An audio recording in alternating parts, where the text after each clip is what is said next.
karena membantu masyarakat, ya khususnya bantu pemerintah nih, sebetulnya tanggung jawabnya pemerintah ya. Bahwa pendidikan bagus itu kan tanggung jawab pemerintah. Nah, seperti yatim mandiri nih, ini ya membantu pemerintah lah ya, bagaimana biar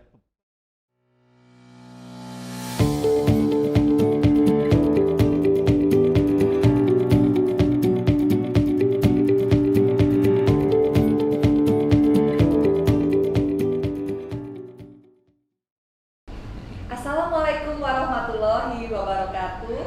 Jumpa lagi bersama saya Jaina Sarita di acara podcast Let's Talk di YouTube channel kebanggaan kita semua, yaitu ITICM Sidoarjo Millennial Excellent Business. Sobat milenial, Yatim Mandiri adalah lembaga amil zakat nasional atau LASNAS milik masyarakat Indonesia yang berkhidmat mengangkat harkat sosial kemanusiaan dengan dana siswa atau zakat, infak, sodako, dan wakaf, serta dana lainnya yang halal dan legal dari perorangan, kelompok, maupun dari perusahaan atau lembaga. Nah, sampai saat ini Yatim Mandiri sudah memiliki 46 kantor layanan yang tersebar di 14 provinsi di Indonesia dengan berbagai program kemandirian yang ada. Nah, di sebelah saya sudah ada narasumber kita kali ini. Beliau merupakan Ketua Yayasan Yatim Mandiri. Beliau adalah Ustadz Haji Mutrofin SE. Assalamualaikum Ustadz. Waalaikumsalam warahmatullahi wabarakatuh. Sehat Ustadz ya? Alhamdulillah, senang luar biasa, sehat Ceria walafiat. sekali ini. Iya. Kenapa kok Ustadz bisa ceria banget hari ini? Harus ceria karena yang kita berikan kepada masyarakat harus dengan senang, harus dengan tepat sasaran, harus berkembang, tumbuh, dan seterusnya seperti itu. Sehingga kalau kita senang, ceria, insya Allah masyarakat pada melihat, oh Yatim Mandiri itu seperti ini. Seperti itu. Luar biasa. Ustadz kan sebagai Ketua Yayasan Yatim Mandiri nih, boleh dong nanya-nanya sedikit tentang Yatim Mandiri. Nah, bagaimana sih Ustadz sejarahnya terbentuknya Yatim Mandiri ini? Ya, alhamdulillah Yatim Mandiri itu sekarang sudah 27 tahun gitu ya. Tanggal lahirnya 31 Maret 1994. Nah, kiprah dari awal-awal itu Yatim Mandiri itu memberikan program yang sangat sederhana, yaitu memberikan program pendidikan pada anak-anak yang ada di panti asuhan di Surabaya pada waktu itu ya.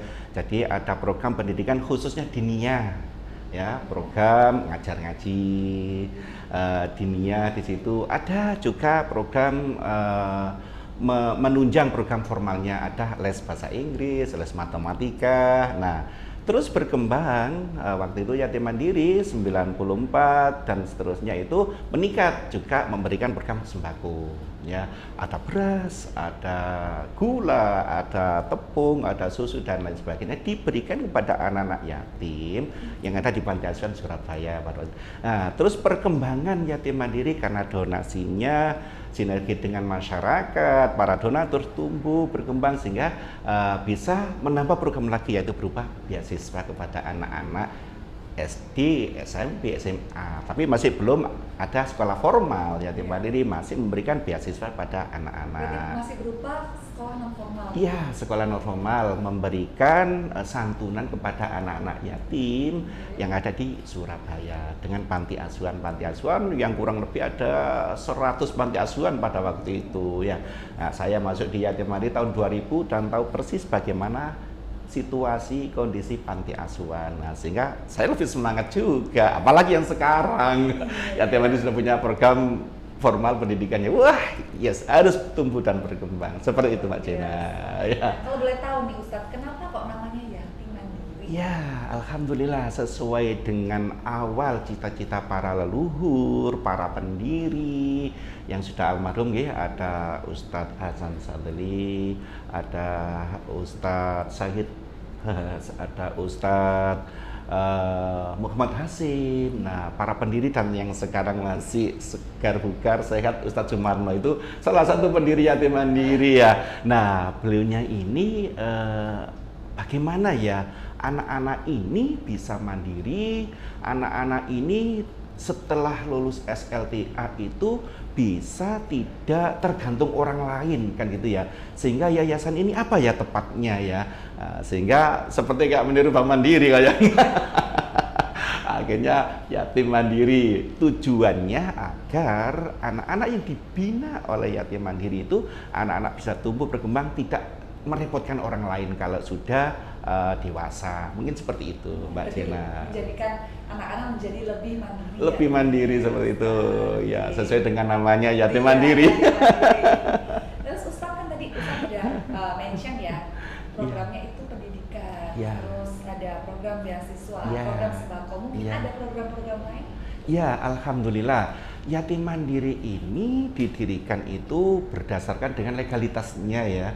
Jadi dengan badan hukumnya itu ada program sosial, ada program pendidikan ya, ada program kesehatan, ada program pemberdayaan. Nah, di situ ya termasuk ada wakaf di dalamnya. Nah, di antara program-program itu yatim mandiri ini banyak fokus ya di 4 program itu, tapi prioritas utama adalah program pendidikan di situ.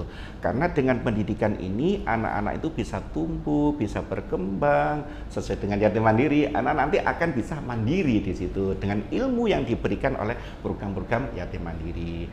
Juga ada program bantuan sosial di situ ya.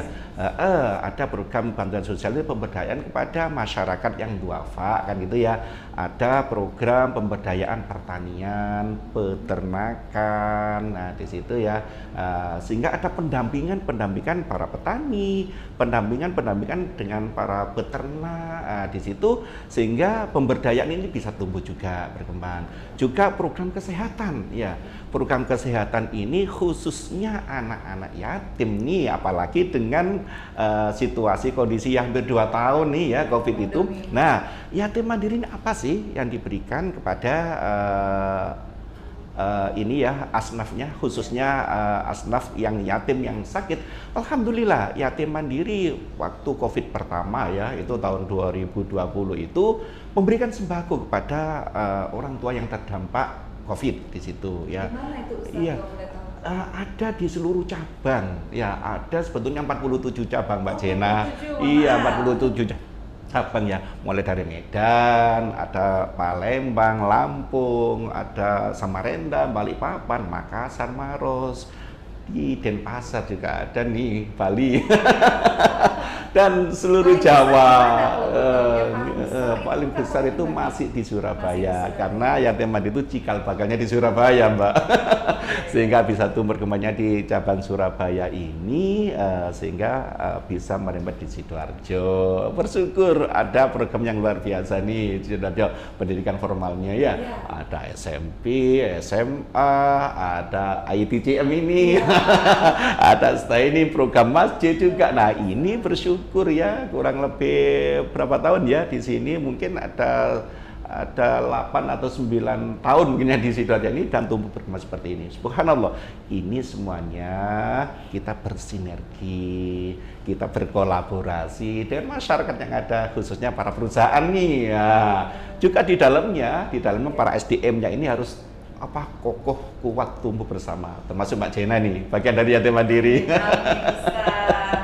Nah, kalau boleh tahu nih Ustaz kan yatim mandiri ini khususnya fokusnya di pendidikan. Iya. Ada cita-citanya dari yayasan, kenapa kok fokus di pendidikan? Iya, seperti yang kami sampaikan tadi, anak-anak ini tumbuh dan berkembang itu karena pendidikan ya. Iya.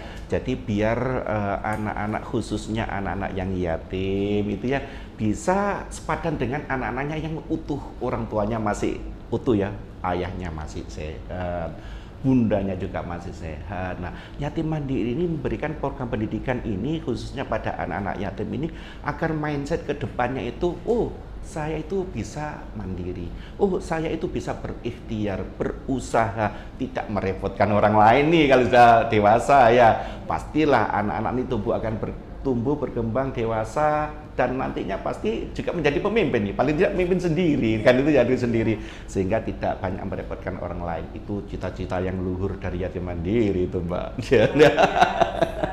Nah, sobat milenial, sesuai dengan fokus dari Yayasan Yatim Mandiri itu menjadikan anak menjadi lebih mandiri dan menjadi institusi pendidikan yang terbaik. Nah, hal ini sejalan dengan visi dari ITICM atau Institut Teknologi Insan Cendekia Mandiri, yang merupakan perguruan tinggi berbasis teknologi dan entrepreneurship yang menjunjung tinggi nilai-nilai Islam. Nah, kami memiliki 3 prodi unggulan, yaitu ada informatika, teknik logistik, dan bisnis digital. Nantinya kami akan menjadikan mahasiswa menjadi teknopreneur yang handal. Nah, makanya karena mumpung lagi banyak promo, buruan dikepoin ya untuk website kami dan untuk sosial media kami di ITICM Sidoarjo.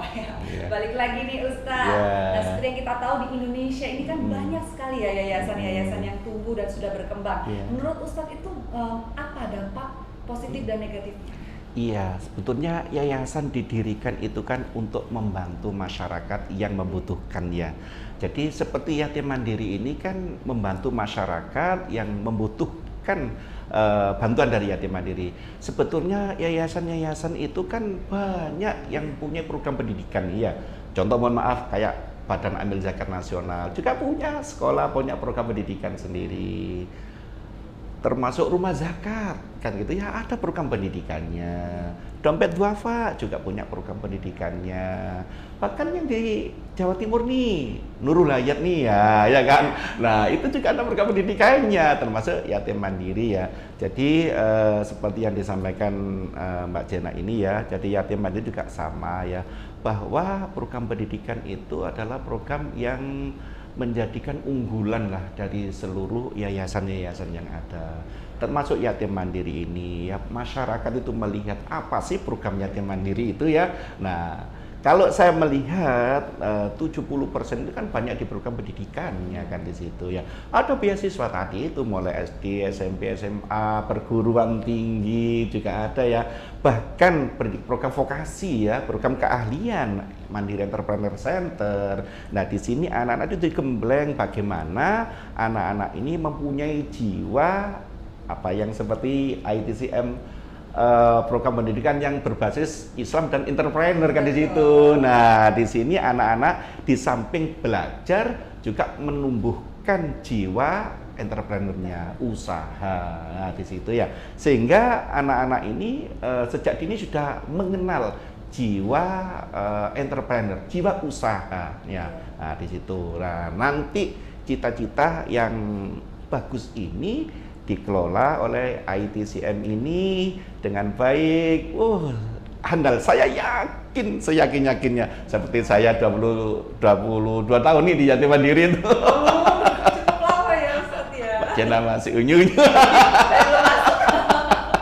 Mbak Jena masih remaja barangkali atau masih sekolah. Nah, di sini cita-cita yang luhur itu tumbuh dan berkembang. Nah, di situ ya semangat ada, ikhtiar ada. Nah, ikhtiar lahir dan batin lah ya kan. Malam bisa beribadah dengan baik, siangnya berikhtiar kayak apa? Saya akan tumbuh berkembang, punya jiwa entrepreneur. Ini cita-cita luhur ITCM tadi itu. Berarti menurut Ustadz ya lebih banyak positifnya ya? Sangat positif. Iya, semua yayasan itu dengan pendidikan sangat-sangat positif karena membantu masyarakat. Ya khususnya bantu pemerintah nih, sebetulnya tanggung jawabnya pemerintah ya. Bahwa pendidikan bagus itu kan tanggung jawab pemerintah. Nah, seperti Yatim Mandiri nih, ini ya membantu pemerintah lah ya. Bagaimana biar beban dari pemerintah itu ada yayasan-yayasan ya. Seluruh Indonesia yayasan itu ribuan kan gitu ya, yang menjadi lembaga pendidikan nasional ya masih hitungan jari nih, tidak lebih dari 100 kali ya. Khususnya di Jawa Timur juga masih banyak yayasan yang belum mendapatkan legalitas sebagai Lasnas. Nah, Yatim Mandiri sangat positif pada program pendidikan seperti itu. Luar biasa. Nah, sudah 27 tahun ya Ustaz ya. Nah, sekredibel apa sih sebenarnya sistem yang ada di Yatim Mandiri sehingga masyarakat Indonesia itu percaya dengannya? Alhamdulillah Yatim Mandiri ini didirikan ya dengan sinergi dengan masyarakat kan itu ya. Bagaimana masyarakat itu percaya dengan Yatim Mandiri? Berarti kan ditunjukkan programnya nih ya. Nah, kembali lagi program tadi itu program sosial, program kesehatan ya. Ada wakaf di situ, ada pemberdayaan. Nah, yang pendidikannya diutamakan ya. Sehingga donatur kami ini percaya memang Yatim Mandiri concern dengan pendidikannya. Contoh nih, kami kerjasama dengan donatur nih. Kok tetangga donatur ada yang yatim? Yatim Mandiri hadir di situ. Ya, apa diberikan? Ya programnya mungkin awal setelah orang tua meninggal, namanya yatim kan ayahnya yang meninggal ya Mbak Jena ya. Ayahnya meninggal sehingga disebut yatim. Nah, yatim mandiri konsen kepada anak-anak yatim. Kita datang ke sana, paling tidak kita meringankan beban ibunya nih kalau masih ada, khususnya anak-anaknya. Nah, kita bantu ya, mungkin kita berikan sembako lebih awal itu. Setelah itu kita berikan program pendidikannya, beasiswanya, termasuk yang di sini SMP SMA full lah seperti itu. Bahkan yang di sini kurang lebih 500 ya di IT di Sarirogo sini, komplek Insan Cendekia Mandiri ini, anak-anak ini mulai makannya sudah diatur sedemikian rupa baik, bahkan menunya pun juga diatur. Dalam 1 bulan itu hari ini menu apa, besok menu apa, sudah diatur dan bergizi semuanya. Saya pernah Ustaz, saya pernah ikut makan dan saya lihat itu ada sayurnya, itulah yatim mandiri Mbak Jena. Jadi yatim mandiri itu memperhatikan seperti itu ya, memperhatikan sehingga donatur ini lebih percaya lagi, oh ternyata yatim mandiri tepat. Saya menyalurkan donasinya tepat sasaran nih, programnya ada program pendidikan, buktinya oh anak-anak diberikan beasiswa ya. Bahkan yang sekarang ini lagi mencairkan beasiswa dalam 1 tahun itu kurang lebih 11 miliar tuh Mbak Jena. Jadi untuk khusus program beasiswanya saja, yaitu yang charity ya. Nah itu kurang lebih demikian rupa besar itu ya. Belum program untuk perguruan tingginya kan juga seperti itu. Belum program ini ya, pendukung pendidikan, contoh alat sekolahnya, tas, buku-bukunya. Nah, bahkan kalau ada anak yang nih SMA nih ya, sekolah swasta harus berbayar kan. Nah, itu kok nggak bisa ambil sertifikat atau ijazahnya karena belum berbayar. Yatim mandiri hadir untuk melunasi seperti itu. Nah, ini masyarakat lebih percaya. Nah, tapi semuanya itu harus ada pendukungnya, buktinya ya. Setelah kita berikan nominal donasi sekian untuk membebaskan SPP ini, nah, buktinya apa? Ada kwitansi di situ. Masyarakat percaya karena sistem yang ada kwitansi legalnya di situ. Setiap donatur yang hadir, ya dibuktikan dengan kwitansi yang ada. Terus untuk lebih percaya lagi ada auditnya. Nah, ada audit, ada 3 Mbak, ada audit syariahnya.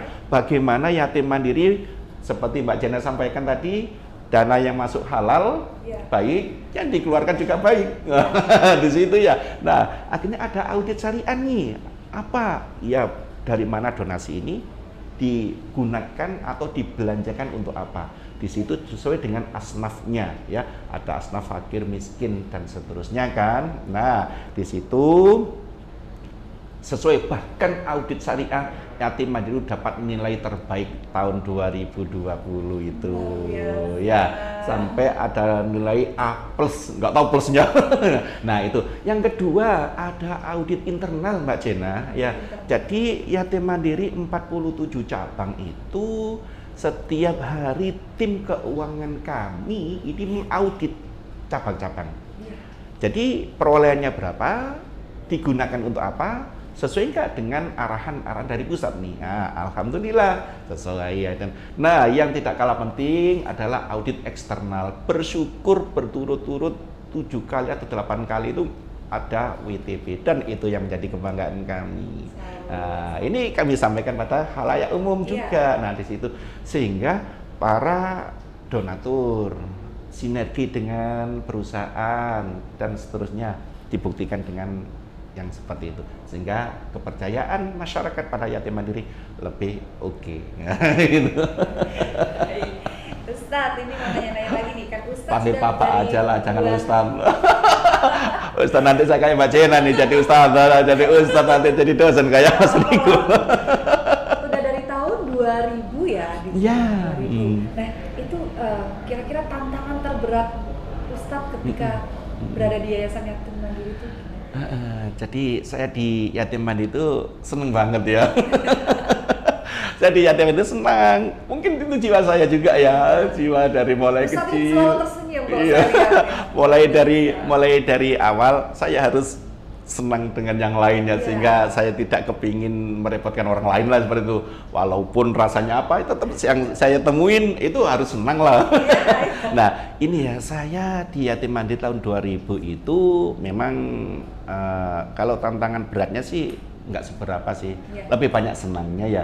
Tantangan berat saya itu kalau saya mengajak perusahaan nih ya, ayo mari berbagi dengan yatim mandiri nih. Nah ternyata saya ke sana itu ya ada kan yang satpam atau apa, oh saya sudah ini dan itu. Nah ya saya mengajaknya ya, mengajak kalau gagal. Nah itu sebetulnya hati kami itu iya ya, nggak bisa ya saya mempengaruhi ya, nah gitu ya, karena saya hadir harus bisa mempengaruhi orang dalam tanda kutip yang positif kan gitu ya, mengajak kebaikan. Kalau orang-orang yang saya ajak itu kok tidak mau, nah itu sebagian kecil rintangan saya itu. Yang kedua, kalau program-program kami ini contoh nih ya, kok kurang tepat sasaran nih ya. Contoh kurang tepat sasaran itu gimana maksudnya ya? Contoh si Fulan ini sudah dapat program dari Yatim Mandiri, ya. Terus lembaga lain lagi datang membantunya. Bahkan ya contoh ini si Fulan dapat dari berbagai lembaga, ya istilahnya itu mengumpulkan dari berbagai ini ya. Nah sumber itu yang sebetulnya saya kurang pas. Seharusnya kan bisa dibilang, oh ini ternyata sudah dibantu oleh lembaga lain. Nah itu ya. Jadi ini saya juga merasa berarti kan orang ini mendapatkan bertumpuk-tumpuk dari padahal yang lain kan masih belum. Nah itu sebenarnya saya juga ada rasa ya mungkin kami sistemnya yang harus dibenahi mungkin. Nah seperti itu juga sebagian dari ganjalan kami kan itu ya. Nah termasuk juga kalau kami membuka cabang yang kurang berkembang nih kan gitu ya. Contoh cabang yang sudah sekian tahun ya, tapi masih belum tumbuh dan berkembang, itu juga merasa sedih. Apa ya yang belum bisa kami berikan kepada SDM yang ada di sana? Saya nggak menyebutin cabang nih ya. Nah seperti itu juga merasa bagian dari bukan gagal ya, sukses yang tertunda. Jadi Ustaz PR-nya adalah memotivasi. Iya, ya, motivasi SDM yang ada, dan tidak hanya SDM di cabang ya, termasuk SDM yang ada di program Yatim Mandiri. Contoh kayak di SMP, SMA ya, di perguruan tinggi juga. Saya juga sering contoh nih di UICM di Bandung nih ya kan, ya saya hadir ke sana ya sama dosen-dosen, ayo kita sharing, nah, kan itu ya, motivasi para dosen sehingga semangat kayak Mbak Jena nih ya. Semangatnya luar biasa nih. Nah itu yang luar biasa sehingga kami lebih semangat lagi kan gitu. Oh teman-teman saya semangat, ngapain aku nggak semangat? Nah ini yang membuat sama-sama dakwah di Yatim Mandiri itu sangat indah seperti itu. Itu kan tadi tantangan, Ustaz. Ya. Kalau yang menyenangkannya, yang membuat Ustaz bisa happy itu apa? Iya, saya di Yatim Mandiri mulai tahun 2000 sampai saat ini tuh merasa senang ya. Mungkin Mbak Jena melihat aura saya mungkin barangkali. Auranya itu kayak ini senyum, nggak ada masalah. Saya sebetulnya kalau ada masalah seperti yang ilmu saya terima dari salah satu trainer, kalau sedih jangan ditampakkan sedih. Jangan ditampakkan sedih kan gitu ya. Tampakkanlah yang bahagia, tampakkanlah yang semangat seperti itu.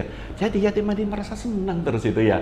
Ya khususnya saya bisa mengajak orang lain dan mau bergabung itu, bahagia banget karena ini adalah dakwah kan gitu ya. Ya contoh saya ngajar di Taman Pendidikan Al-Quran ya. Anak ini belum tahu ya, belum bisa membaca dengan baik makhrajnya, tajwidnya, kelancarannya. Nah saya hadir di sana mengajar, oh anak ini bisa ngikuti, oh bahagianya luar biasa di situ ya. Nah di situ ya. Jadi kalau saya mengajak orang dan mau bergabung, bahagia. Saya mempengaruhi orang dan bisa mengikuti arahan-arahan yang saya ajak, itu luar biasa. Karena ini adalah lembaga dakwah, kan itu ya, lembaga dakwah melalui Yatim Mandiri. Nah itu kemanfaatannya untuk orang lain, karena sebaik-baik manusia kan bermanfaat untuk orang lain, seperti Mbak Jena ini ya bermanfaat untuk mahasiswanya. Nah, di situ bisa mempengaruhi mahasiswanya menjadi entrepreneur yang hebat, ya 3 prodi tadi itu ya. Nah, Masya Allah itu prodi yang pilihan lah, Mas. Betul. Berarti kalau Ustadz melihat kalau anak binaannya sukses pasti sangat bahagia bahagia ya, Ustadz, sekali ya. Ya, bahagia mulai dari keilmuan yang diterima oleh anak-anak, juga punya target nih keluarga pastilah ya, punya target untuk ekonominya. Nah, di situ ya bagaimana kita memberikan terbaik pada masyarakat. Tapi kami sendiri kalau terseok-seok kan juga kasihan keluarga. Nah, di situ harus seimbang antara program yang diberikan kepada masyarakat, SDM juga seimbang apa yang sudah menjadikan haknya seperti itu. Iya. Aduh, Itulah bahagia itu Mbak Jena. Bisa sharing. Itu kan tadi kita kan agak serius ya Ustadz ya. Iya. Apa Mbak Kita pengen Jena? ngajak agak main game sedikit Ustadz. Boleh ya Ustadz ya? Boleh. Kita kan ada yang namanya out of the box question. Jadi nanti Jena akan memberikan pertanyaan, nanti Ustadz menjawabnya dengan singkat. Dengan singkat, wah ini aku nggak pernah ada jawaban ini. Gampang kan Ustadz? Siap ya Ustadz ya? Insya Allah. Dimulai ya. Kepercayaan atau kredibilitas? Kepercayaan kalau saya itu, sehingga kalau kepercayaan bisa dipercaya orang lain. Amin. Mengelola atau mendistribusikan? Mengelola Mbak ya, jadi mengelola itu nanti bisa didistribusi kemana saja gitu ya, Iya. dikelola dengan baik, nah sehingga distribusinya juga baik gitu ya. Oke. Kopi atau teh? Kopi Pak. Kopi apa nih kayaknya? Saya teringat waktu pilgub itu Iya. kopi Pak. Kata Bu Gubernur. Terus pemikir atau pekerja keras? Pemikir ya, jadi pemikir nanti bisa mendapatkan pekerjaan yang sesuai tepat sasaran, sehingga bisa bekerja sukses keras seperti itu dari pemikirannya ya, seperti Mbak Jana, memikirnya itu bagaimana anaknya sehingga anak-anak bisa belajar dengan serius. Nah, Berarti dua-duanya ya. iya. Intinya dari pemikir bisa jadi pekerja keras. Baik Ustaz. Nah mungkin Ustaz ada mungkin saran-saran untuk para sobat milenial Iya. yang bisa disampaikan. Silakan Ustaz. Iya. Terima kasih Mbak Jena dan teman-temanku semuanya rahimakumullah. Alhamdulillah ITCM ini berdiri di Tanah Sidoarjo di Sari Rogo. Nah, Sari Raga di situ. Nah, kalau teman-teman semuanya bisa mengajak saudara, family, teman dan seterusnya bisa belajar di ITCM di Sari Rogo Sidoarjo ini luar biasa. Itu nilai pahala, nilai ibadah yang luar biasa. Karena mengajak kebaikan, insya Allah nanti mendapatkan hasil kebaikan nanti ya, kebaikan dunia pasti. Apalagi kebaikan dunia, kebaikan akhirat. Nah, di situ monggo teman-temanku semuanya, kita berbagi, kita saling berbagi, saling memberi. Nah, disitulah indahnya hidup. Karena hidup hanya sekali. Mari kita berikan yang terbaik pada insan-insan di lingkungan kita, khususnya di lingkungan pendidikan. Sukses untuk ITCM. Terima kasih. Terima kasih banyak Ustaz. Maaf kalau ada kurang-kurang sudah mau sharing-sharing dengan kami semua, dengan para sobat milenial. Terima kasih. Awas. Amin.